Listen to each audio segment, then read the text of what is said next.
আজকের গল্পের নাম ভাই বোনের সম্পর্ক। অনুরোধ করব গল্পটি পুরো পড়ার জন্য। বোনের বিয়ের পর প্রথম ওর বাড়িতে গেলাম। আমায় দেখে ওর সে কি আনন্দ, জড়িয়ে ধরে বলল, দাদা তুই? না বলে হঠাৎ, আয় না ভিতরে আয়। কথাটা বলে বোন হাত ধরে টেনে ঘরে নিয়ে গেল। বলল, তুই বস, আমি খাবার নিয়ে আসি। এত ব্যস্ত হচ্ছিস কেন? সামনে বস, তোকে একটু দেখি। আগে খাবার নিয়ে আসি, তারপর দেখিস। গাছের পাকা পেঁপে আছে, আনছি দাঁড়া। বলেই ছুটে গেল। কিছুক্ষণ ফিরল এক বাটি ভর্তি পেঁপে নিয়ে। এত পেঁপে আমি খেতে পারি নাকি? পারবি, শুরু কর তো।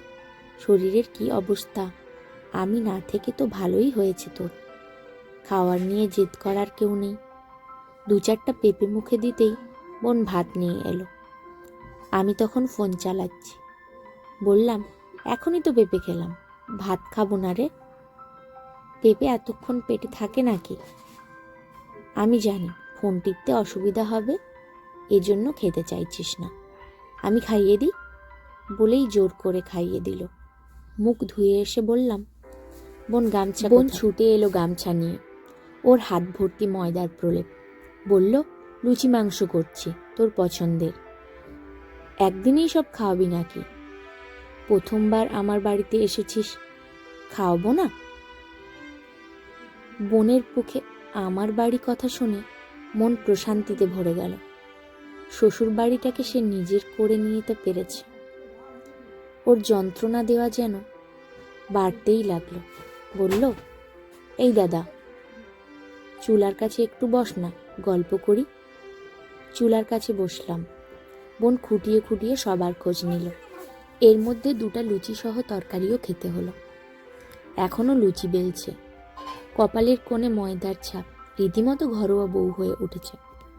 ওর বাড়িতে এইটুকু সময়ের জন্য এসেছি, তাতেই ও যত কিছু আয়োজন করলো দেখে বিস্মিত হলাম। আর মনে মনে ভাবলাম, এই বোন বাড়িতে থাকতে আমি কিছু করতে বললে বলতো, আমি পারবো না, তুই কর। সেই বোন আজ আমাকে নিয়ে আহ্লাদে আটখানা। ভাই বোনেরা বোধহয় এমনিই হয়, এক বাড়িতে থাকলে সবসময় ঝগড়া, বিয়ে হলেই অপেক্ষায় থাকে কখন ভাইটা তার বাড়িতে আসবে, একটু আদর যত্ন করবে। বোনকে বললাম, মনে পড়ে বাড়িতে তোকে কিছু করতে বললে ফোড়ন কেমন কাটতিস? ওইসব দিনগুলো খুব মনে পড়ে রে। বোনের চোখে বিন্দু জল। বলল, শুধুই কি ঝগড়া করছি, ভালোবাসাটা চোখে পড়েনি? পড়বে না কেন? আমার এখনো মনে পড়ে সুজন যখন চিঠি দিল, কি মারটাই না মেরেছিলাম। পরে যখন জানলাম তোর কোনো দোষ নেই, তখন এমন খারাপ হলো, মন খারাপের জ্বর বাঁধিয়ে ফেলেছে। হ্যাঁ, তখন সারা রাত তুই আমার হাত ধরে বসেছিলি। আমার তখন কি যে খারাপ লেগেছিল, এত ভালো বোনটাকে না জেনেই গায়ে হাত তুলেছিলাম। আর তুইও এমন, এত মারলাম অথচ তোর একটুও অভিমান হলো না। সেই রাতেই বেলজ্জার মতো আমার পাশে বসেছিলি। বোন ঠোঁট ফুলিয়ে বলল, তোমরা ভাইরা তো শাসন করতে পারলেই বাঁচো, বোনেদের হয়েছে জ্বালা। ভাইদের একটু অসুস্থতা দেখলে যতই রাগ, অভিমান থাকুক, আর ঠিক থাকতে পারে না। তোকে ভালো চাই জন্য সেজন্য শাসন করেছিলাম। সেটা আমি জানি না বুঝি? আমি কি কখনো অভিযোগ করেছিলাম? কখনো বাবা মাকে নালিশ করেছিলাম দাদা আমায় কেন শাসন করলো? ওর কথায় হাসলাম। শুধু ভাবি, নিজের বোন না হয়েও ও এত ভালোবাসে কি করে। ও যে আমার সৎ বোন, মাঝে মধ্যে সেটা ভুলেও যাই।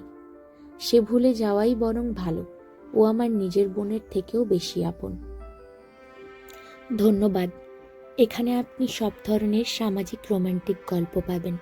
যদি গল্পটি ভালো লেগে থাকে, সাবস্ক্রাইব করে সঙ্গে থাকুন।